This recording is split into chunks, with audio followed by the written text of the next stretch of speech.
Well, what I wanted to ask you was, you were being very candid with me a moment ago, Uncle Oh. Channing. Yeah, but I'm not gonna be embarrassed in that. You won't be embarrassed. That I was hope CNN not. about to get me. I know. Well, this is for CNN. This is an exclusive, by the Okay, way. what do you want? Well, you were talking about when you were younger that two siblings that stood out in your mind Yeah, that were like very concerned for you when you Yeah. were little, Yeah. and that was who? well, that was Carlisle and Catherine, and as I had mentioned, Carlisle and Catherine both took the time with me when I was quite young to spend really precious hours teaching me things, reading books to me. They were the nurturers in the family. Mhm. And so at that early age, I would say that Carlisle and Catherine were my favorite siblings. And how old would you have been then, and how old were they, would you guess? Well, probably, I was probably 6 or so Mhm. when I realized how important they were, and they were probably 14 to 20. Okay, so Carlisle would have been younger, of course, 14, and Catherine about 20. Right. Because I remember Catherine, I loved Catherine so much that I thought she was my mother. I mean, she was, and I just was terribly resentful when she married Lou. I mean, boy, I saw him, you know, we always had playbooks around the parsonage, and that half of a tragedy, with always that ugly figure, Mhm. that was Luke to me all the time. If you remember. Oh, right. Yeah. Now, Catherine, I'm trying to remember, was she the youngest? There was Violet She was a and middle. Iris. She was a middle. She was the middle girl. She was very bright, very talented writer, very good. And you know the other thing about Cam, when I got older with Cam, I admired him so much because he was a great athlete, Mhm. and as I mentioned, he had all these tricks in playing baseball. He played center field for my dad's baseball team, and he used to sneak in from deep center field and catch people off second base because they didn't ever think anybody would come in from center field in those days to take a ball from a pitcher. Oh, okay. And catch them before they got Catch to them second base? before they got back as they were taking leads off second base, Right. was really kind of clever. You know? Yeah, no, that is. And back in those days, things like that were considered smart baseball. Things like that were not cheating. My wife, if I told some of these stories, would think we were cheating. But that was not considered cheating. That was considered inside baseball. In the Shrewsbury ballpark, it was about 285 feet to right field, and there was a woods in right field. So we had an automatic 2 bases if you hit it into the woods. But you had to make it. You know, it wasn't a case of automatic giving it to you. Right. If you ran fast enough, you could get in, but it was no more than a double. You couldn't make a home run out of it. You had to stop at a double. So what Cam and his friend Merkel and some of those guys used to do was the ball would be hit into right field by the opposing team. The batter would come around first base and he'd see the ball ricocheting off the woods, off the trees. Right. Cam would be saying, oh, yeah, you got plenty of time, you got plenty of time. The guy in right field had another ball in his back pocket. Oh, seriously? So I'm telling you the truth, Oh. he'd run into the woods, the ball is ricocheting, the runner slows down, he pulls the ball out of his back pocket and throws the guy out at second base. Oh, my God. Now, in those days, that was not considered cheating, that was considered smart. Oh, my God. Now, I have a question. I'm curious to ask you because you brought up this baseball thing, and just about my own father, about Cameron. Yeah. When did you see him become interested in baseball? Because I mean, that later he almost, became professional, right? Oh, So, yeah, he was a very good baseball player from the time he was a teenager. He played on the American Legion team, which was the big team in Pennsylvania for that whole county. And Ken Raffensperger, who was a major league star, who made the All-Star team many, many years, he and Cam were inseparable. And they played on that same team. Wow. And what's interesting is Ken Raffensperger decided baseball, Cam decided acting, Right. And Ken Raffensperger's career ended when he was a bartender at the Yankee Club in New York after about an 18 years experience. Cam's career lasted until he was 75. Oh You yeah, know, I know he kept so working. he obviously picked the right profession. Yeah, I know that Dad later said something like he wondered, because when he picked the profession of acting, of course it was the right one, because I think he was also interested in providing for family and making money, Yeah, and certainly films did that. yeah. But later, when the baseball players were earning all that money, he Yeah. used to go, oh boy. Yeah. But that was too early back then when he was interested in playing ball. Well, I remember he did get a contract with the Detroit Tigers after he was under contract to Metro-Goldwyn-Mayer. No, I know, I heard And that. I also know that he played for the Stars Mhm. against the Angels when that league was as good as the American League or the National League. And he struck out the leading home run hitter in the Pacific Coast League, whose name was Ostrowski. Wow. And I remember that made the sporting news because it was so amazing that this crazy Hollywood actor could pitch baseball. That had to be a difficult choice for him. I guess it was. To choose I between guess the it two. was. Now, something else I was just thinking about when you were talking about those days back in Pennsylvania. Yeah. I remember all those great names of the Tubby Schweitzer or Yeah, whoever it was. yeah. And, I think we did that yesterday. oh, you did that? Yeah, Okay, we okay. did that. Well, I'm glad, because I figured that should get covered. Yeah, Just we 'cause we did do that one yesterday. I always found those names kind of amazing and Yeah. rather extraordinary. Yeah, Tub Schweitzer and Goose Falconer and Turkey Smeltzer and Skinny Smeltzer and Red Sellers and Doggy Sellers. They'll all live in infamy. Dog, huh? Narky Harsher. Narky That was the Harsher. favorite Dory, one. why don't you come sit over here? Huh? No, please, you go ahead. Narky Harsher. So, the other thing I'm curious about was, do you recollect, like parents today are very concerned about their children and what they're going to do and, you know, all of that stuff. Did that happen as much when you were young? Did you feel your father and your mother was kind of influential in guiding, like you or Cameron or any of Carlisle or Charles? I honestly don't think there was any, and I hate to tell you, but I think the only reason why there wasn't, because paying for anything beyond high school was beyond any of their pocketbooks. Right. So they encouraged, I think, the girls to get married. Right. I don't think they planned to do anything except get them out of the home as soon as they could, and that would be shortly after you graduated from high school. Well, you were growing up in the middle of a major depression, Right. Like the worst the world has ever Right, seen, right. and this country has ever seen. Right. And I guess the priorities probably changed a lot, because you were born just a year before the crash, right? Yeah, I was. And And my dad saw all his wonderful farm families lose their farms to the banks, and it made my dad very unhappy, you know. Right. He saw that, and he knew he couldn't do much about it because he was making $1,800 a year with 7 children, and when the Great Depression hit, he was cut back to $1,200 a year. wow. And, you know, it's no wonder he was trying to get rid of his kids without spending any more money after they were 18, you know. Now, the one thing I was kind of curious, and I don't know if this was covered yesterday, but it strikes me, you know, you go back and you look at the Mitzel and Dory's family history, and a lot of it is in Pennsylvania, right? In some cases for hundreds of years, right? Yeah. And you actually kind of are the first branch to come to Indiana, Yeah. and now there's generations of children and grandchildren who are here.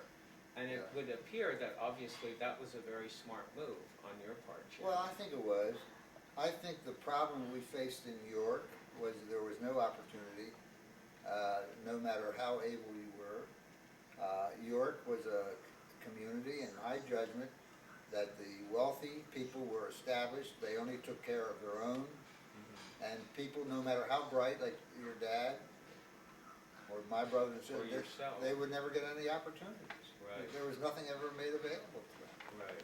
And I hate to say that, but what you had to do was try to find some other place where they wouldn't kind of hold it against you. Right. There was a class system there. It reminded me sometimes of the manor system in medieval Europe. If you were born to this country club set. Up here, all kind of opportunities were there for you, but if you were the son of a poor farmer of kind of almost Amish background, there was no opportunity for you at all. And even though this is supposedly America and the land of opportunity, I guess Pennsylvania was such an old entrenched kind of system that it was more like the class system. Which, Oh, it definitely was. It Right. definitely was. I mean, the people that came from the upper levels did not want their daughters dating the Mitzel boys.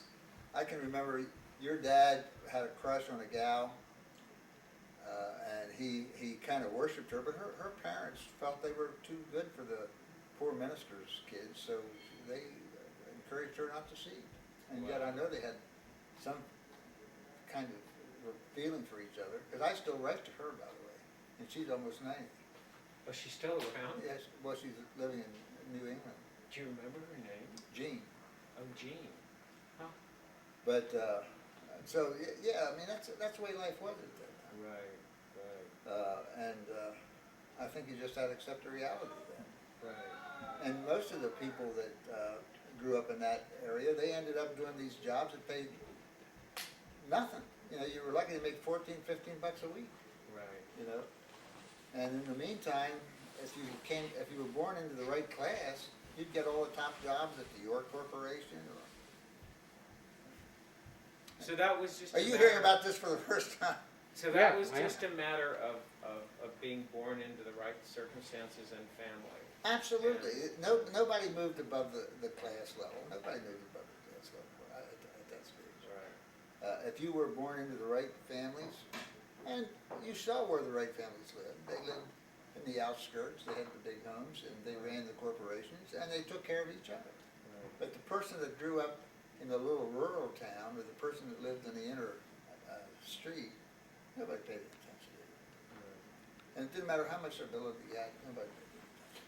So it sounds like you made a very important move for you and your entire family, because you're in Culver now. I mean, there's, Chap and Craig and Kathy have all spawned careers, and Well- and you have a good life here, obviously. I guarantee you, if I would have stayed in New York and stayed in education, I'd have never had the opportunity to become a fundraiser. No, you had a very successful. I'd have never met a Frank Patton, No, or George Steinbrenner. or George Steinbrenner, or Gus Nippert. And so I mean, I think that was, but out here, they didn't ask me what my background was. Well, you were just They- telling me the other day, you were in touch with a lot of people like the Mellon family and all of those different people. Oh, yeah, that yeah. you were able to do all that and communicate and raise money from all of these different very wealthy Absolutely, families. absolutely, And absolutely. that's something that wouldn't have been afforded you if you stayed probably. No one would have given me the opportunity to do it. Right. That's the point I'm making. Yeah. Well, that's pretty That's the significant. point I'm making. Okay, so now there were two more things I wanted to ask you. One was, and you may have been asked this, but I never got to meet my grandmother, Catherine, Okay. your mother. And I've always heard many wonderful things about her. She was tremendous. Is there anything special that About her? you want to say about her? Or? Well, number one, she was very bright, Mhm. but limited by the circumstances in which she was born. Right. She never went to school beyond the 8th grade, because nobody did in those days. But was she ever sharp? She was sharp as a tack. She was a great actress. Mhm. Every New Year's Eve, our church would put on a series of plays that ran from about 6:30 to midnight, and then we had a big celebration at midnight. Wow. But Carlisle would be in a play, Cam would be in a play, Charles would be in a play, I would be in a play. You all did plays. We all did plays. My mother did a play. She was always the star of the theater. Grandma Catherine? Oh, Really? she was a good actress. She Oh my really God. was. Huh. And she was just highly respected. I mean, everybody in that community really loved her. Right. Really loved her. And she, I think, helped make my dad a success as a minister in that area. Well, I'm sure that's probably the case, because it always takes two. But you have to remember that this was also in a period of great depression, despair for poor economics. But they were farmers, and they produced corn, they produced beans, tomatoes, hogs, cattle, chickens, eggs, and many times all they could afford to pay you in was that, in that period. Right. Uh, Well, I had heard somewhere, I don't know, and this may have been asked, that Reverend Mitzel, your father, my grandfather, took a reduction in salary? he did, from 1,800 a year with 7 children to 1,200. With 7 children? Yeah, and he Back- did that because he felt sorry for the poor farmers who were losing their farms during that period. So that basically was, well, depending on how you look at it, it was almost like a 50% decrease or a 1/3 decrease in the money you had Yeah, to live off of. Yeah, I think that's true. I can't think of anybody today ever doing anything like that. Well, the thing that nobody had in those days, they had no built-in stabilizers. There was no Social Security. There was no Medicare. On top of that. Yeah, there was no unemployment insurance. If you ran out of funds, you were at the end. There was nobody to help you. Wow. And And he was able to do that and kind of make ends meet? I know you all suffered a bit well, I because of think it. I don't think we ever had much spending money. No, I can't imagine you would have. No. Can't imagine you would have. That's amazing. Okay, so now the last thing I wanted to ask you was, Channing, being the wise young man that you are, you've got your children and you've got your grandchildren and your nieces and your nephews like Camille and me and grandnieces and grandnephews. Do you have any kind of advice or any kind of thing you would like to sort of let us know as we go forward or as your grandchildren go forward that is a good thing to remember that you've learned from your life? Buy low, sell high.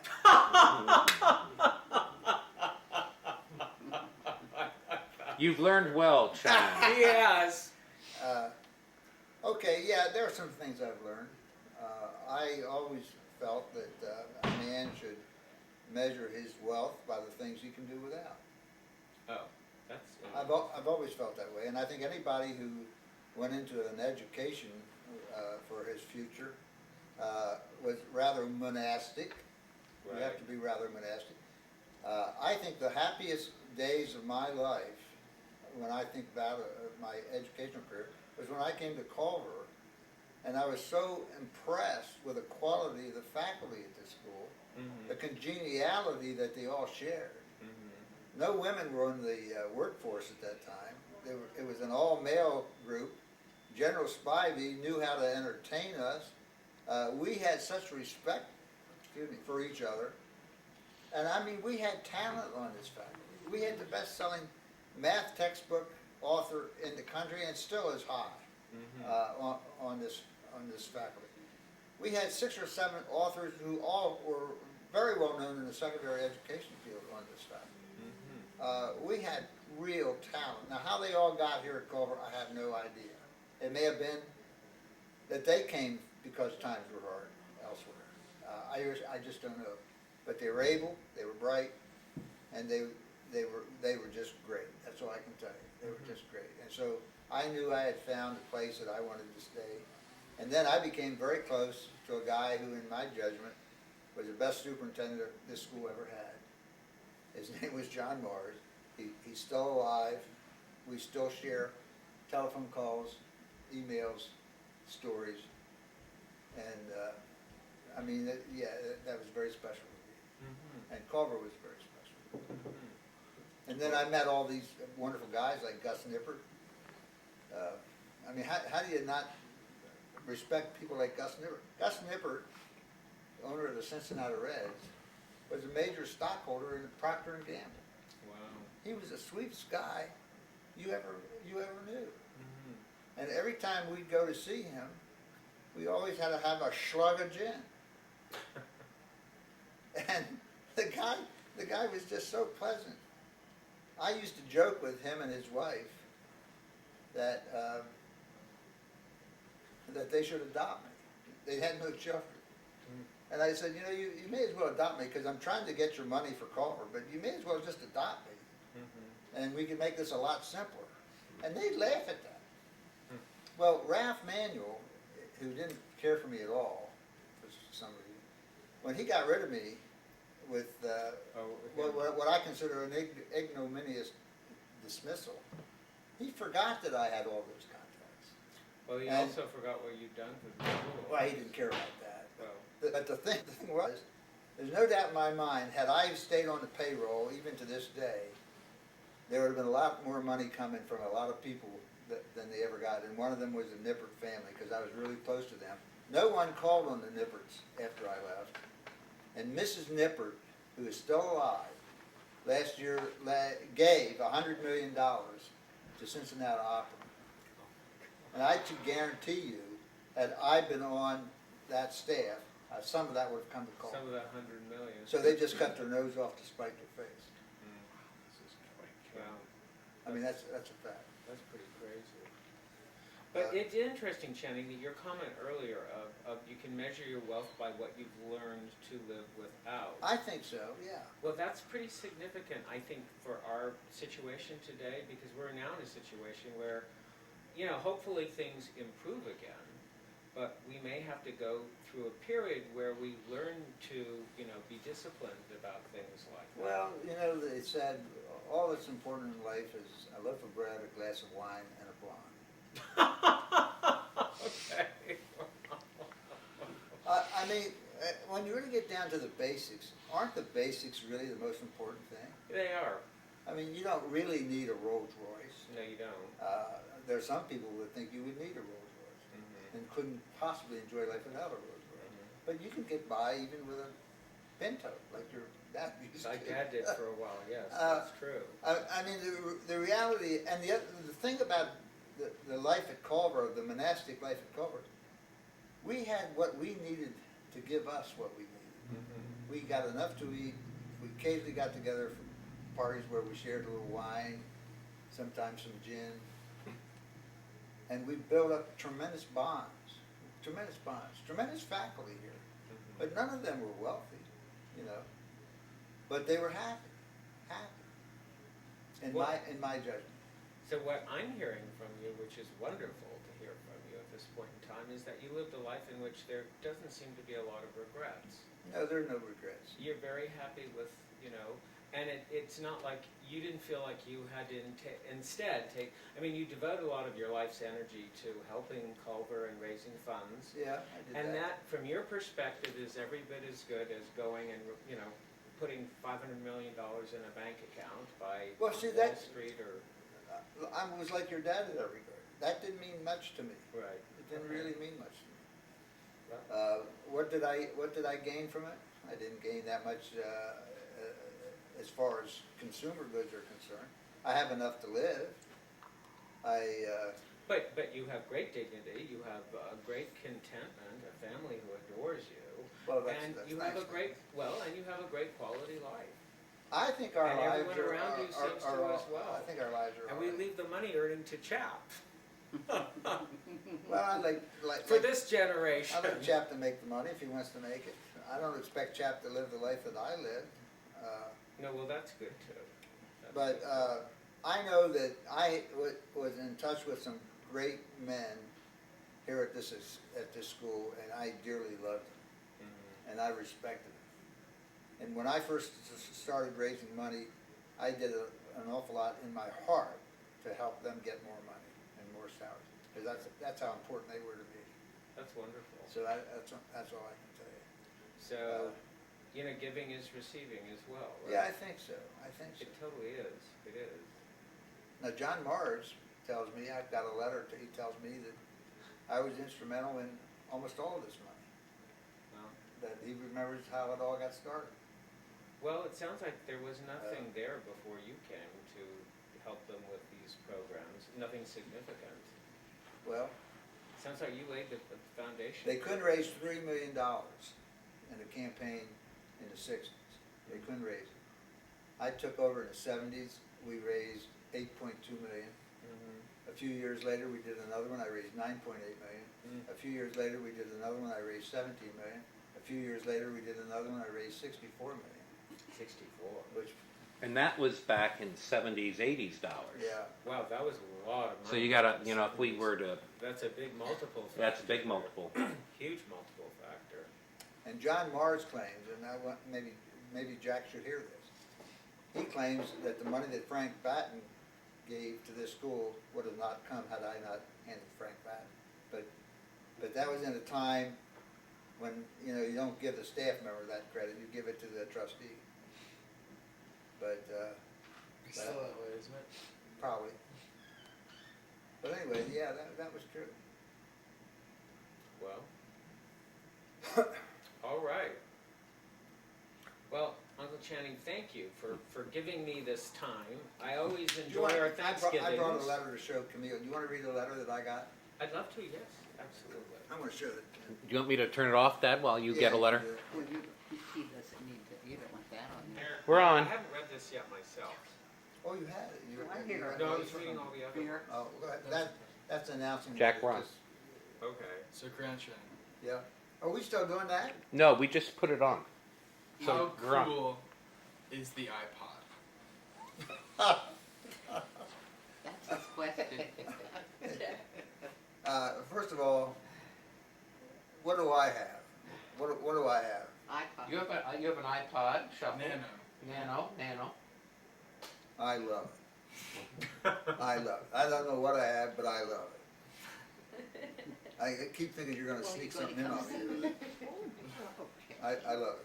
That's fine. It's nice to have you. So it's pretty cool. It's pretty cool. It's a pretty Is that it, Jack? Yeah. No, I had It's a Oh, yeah. funny little boy. Such a funny little So, boy. that's quite something. GranChan, Funny boy. what is the meaning of life? Oh, my goodness. That's too heavy for Table GranChan. it, table it, Table it.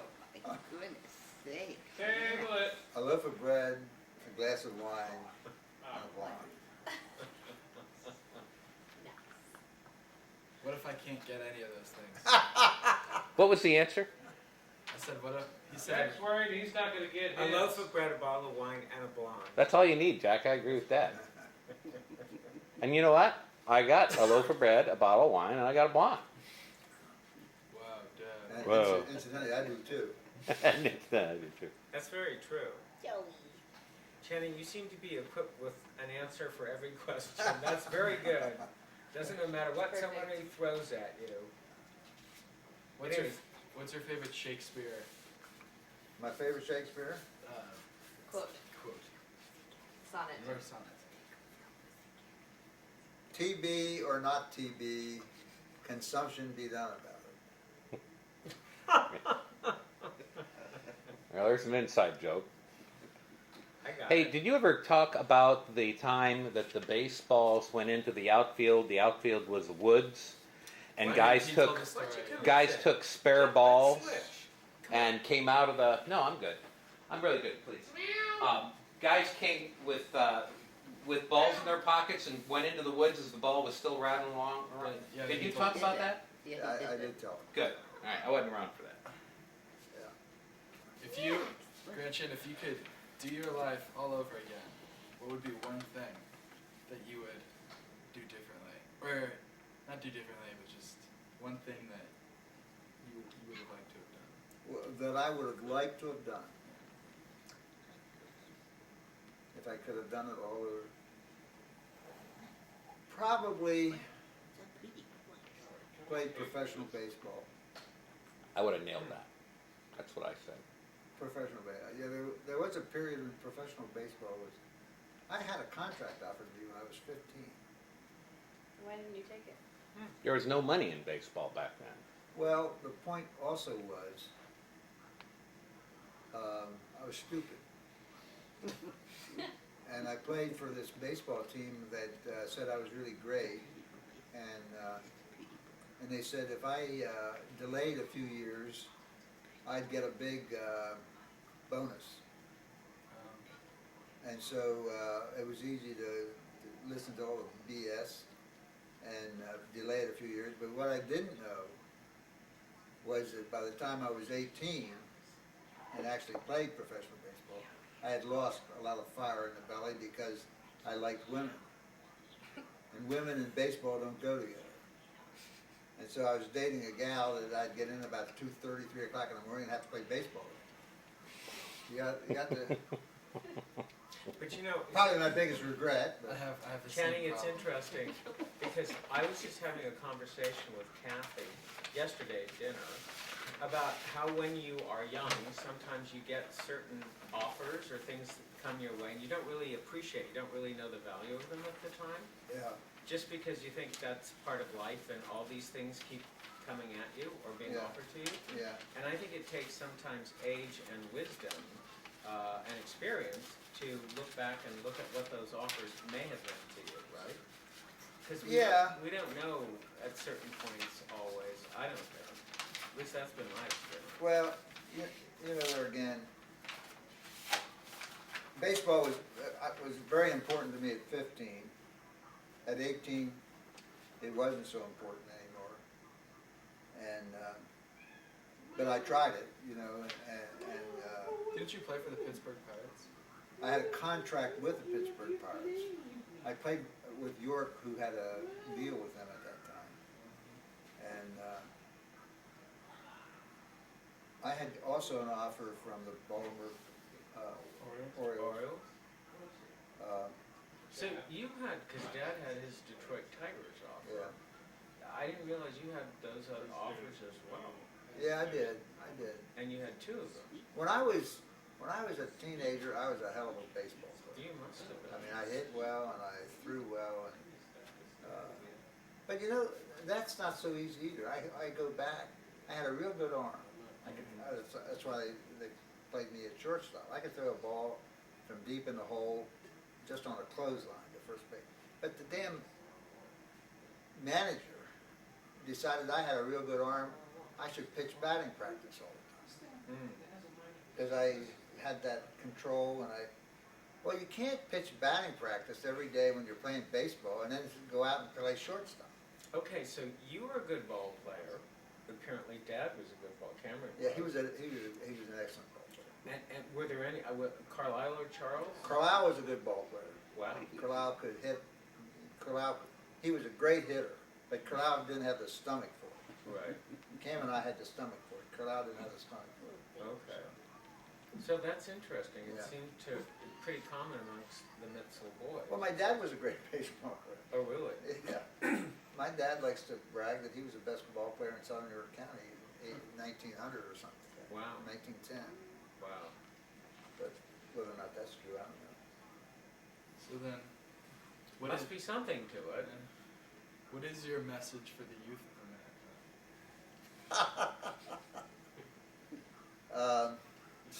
Study hard. Apply yourself. Don't get misled by what looks like tempting things, whether it be in the form of the opposite sex or lying or booze. Always remember to do all these things in moderation and kind of live by the Athenian rule. I mean, they believe in doing everything in moderation. I think the Athenians had it right. They also, the heartbeat of democracy, you know, if you've ever studied that, have you studied that yet? I mean, the Spartans were the dictators of the world, and they passed on that message to every dictatorial nation that we've had to put up with. Ever since. But the Athenians, they kind of gave us that principle of democracy and equality And fairness. and right? fairness, yeah. And I've always tried to live up by that Athenian rule. So I would say that's the answer. That's the answer. Well, another question I have is, what was it? I guess growing up in the late '90s and early 2000s, we always hear about, you know, the Martin Luther King Jr. days and how hard it was for blacks versus whites and segregation. And to me, it feels like it was ancient years ago because it's all black and white photos, but I have to remember it's just 40 years ago that all of that happened, or 50.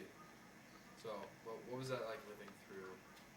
Well, I think that was shocking, but don't forget, almost all of our cities were segregated.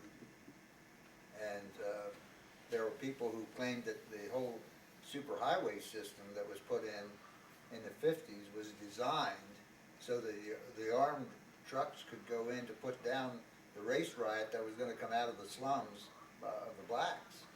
Are you serious, Jim? You never heard that? I didn't know that.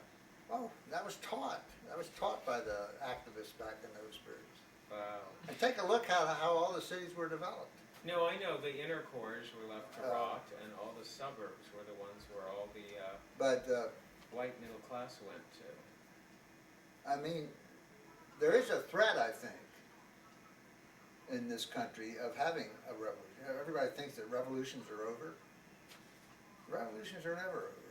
If too few people end up with too much and all the rest have hardly anything, those have-nots will rise up. Take a look at all the revolutions of the world. Whether it was Russia or France or England or Spain or the United States or the Soviet Union or when it was Russia. I mean, I think you just have to always be aware. And sometimes it really gets terrible, like it did in France when they cut off a few heads. Oh, the Louis. But that's always a threat. That's always a threat. That's not nice to hear, is it? No, makes sense. Makes sense. Cut.